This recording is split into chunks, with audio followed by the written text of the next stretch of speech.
As the Social Emotional Learning Coordinator for Washington County School District, I look for opportunities to provide the support that schools need. And knowing from my experience and background how important the sensory input is for kids, I was really excited when I came to schools to find some sort of sensory support. Wellness rooms are a safe space in a school where kids can take a break to self-regulate throughout the day, and they do that through engaging their senses. And our brain processes our senses. That's the first thing that we experience in anything, and so all of our tools engage the senses. Something to smell, something to listen to, look at, or touch.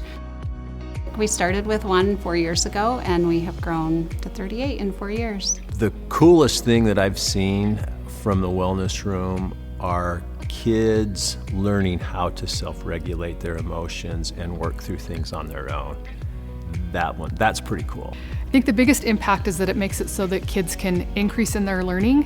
When they're at school and something happens and they get a little bit dysregulated, they know that they have a place that they can go, and so they can step out for a minute and get refocused and get re-regulated, and then they can step back into the classroom. And prior to wellness rooms, that experience didn't exist. Kids would get dysregulated, and then they would miss the rest of the day. I think even for adults, as we get into a situation, whether we're driving or whether we're, at the grocery store or wherever we might be, and there's something that happens that kind of all of a sudden just sets us off. I think those are good skills to learn, to know how to just take a deep breath, to take a minute and think back, okay, what's going on here and how do I not react to that situation? One of the first things that we saw when we started our first wellness room was the office discipline referrals decreased by upwards of 80%. That was pretty amazing. We had never seen anything decrease office referrals like that.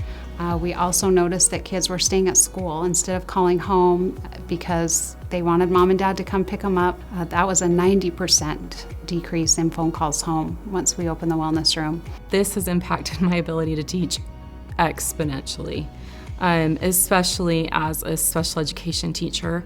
Historically, kids that have behaviors are pushed towards special education, and it's not always the best fit for them.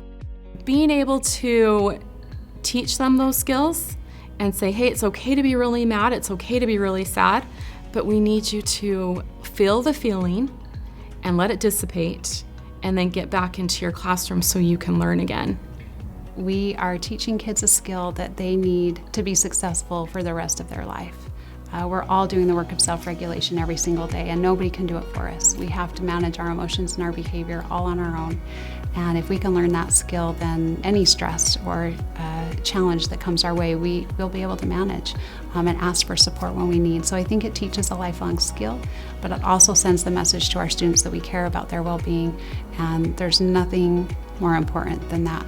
We want our kids to know that we care about them and that this is a place where we want them to be, and that they can learn things that will help them out for the rest of their lives.